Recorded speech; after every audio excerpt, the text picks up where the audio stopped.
खूप लोक चेडा या शब्दाबद्दल घाबरवून सांगतात, पण याबद्दल वैज्ञानिक पुरावा नाही.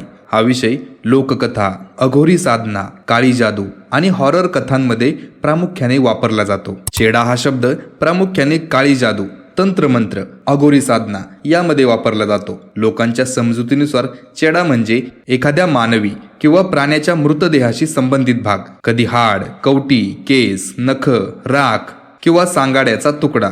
काही ठिकाणी याला शाप दिलेली वस्तू असंही मानतात. चेडा हे एक आघोरी कृत्य आहे. म्हणजे काय तर आघोरी हे अतिशय कठोर साधना करणारे साधक मानले जातात. आघोरी कृत्य म्हणजे स्मशानभूमीत साधना करणे, मंत्र, तंत्र, शवसाधना, मृतदेहाभोवती पूजा, भय, मृत्यू, अंधार यावर विजय मिळवण्यासाठी साधना करतात. यामागचा हेतू मोक्ष, शक्ती किंवा आत्मसाक्षात्कार असा सांगितला जातो. तर मंडळी, चेड्याचा उपयोग नक्की कशासाठी करतात? लोकांच्या सांगण्यानुसार चेड्याचा उपयोग वशीकरण, एखाद्याला आपल्या ताब्यात आणण्यासाठी, पैसा, सत्ता मिळवण्यासाठी, शत्रूचा नाश करण्यासाठी, भूतप्रेत साधनेसाठी, अलौकिक शक्ती मिळवण्यासाठी. तसं खरं बघायला गेलं तर ही सगळी अंधश्रद्धा आणि गैरसमज आहे. तर मंडळी, चेडा का आणला जातो? लोकांमध्ये अशी समजूत आहे की ज्या चेड्याचा उपयोग केला जातो तो माणूस मानसिकरित्या कमकुवत होतो. त्याच्या आयुष्यात अपघात, आजार, आर्थिक नुकसान सुरू होतं. काही जण मुद्दाम स्मशानभूमीतून चेडा आणतात.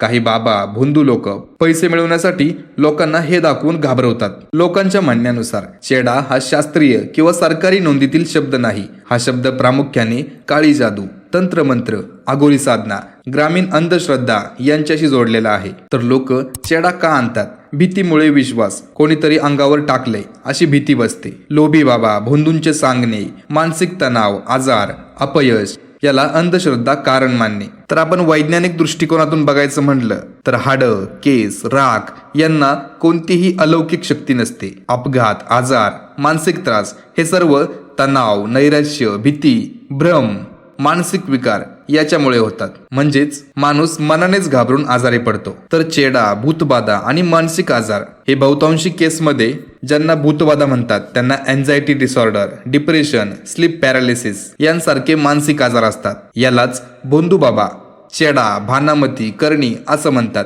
त्याच्या बदल्यात खूप पैसे घेतात, औषधोपचार थांबवायला लावतात. त्यामुळे रुग्णांचा देखील धोका वाढतो. चेडा या प्रथेमुळे, तसं तर मंडळी, चेडा ही प्रथा अंधश्रद्धाच आहे. पण त्या अंधश्रद्धेमुळे लोक आर्थिकदृष्ट्या उद्ध्वस्त होतात, घरातील भांडणं वाढतात, लग्न मोडतात, कधी कधी हत्या, आत्महत्या सुद्धा होतात. निरपराध लोकांवर करणी केली म्हणून अत्याचार होतात. तर खरं बघायला गेलं तर चेडा खरंच अस्तित्वात आहे का असा प्रश्न पडतो. तर याचं वैज्ञानिक उत्तर आहे नाही.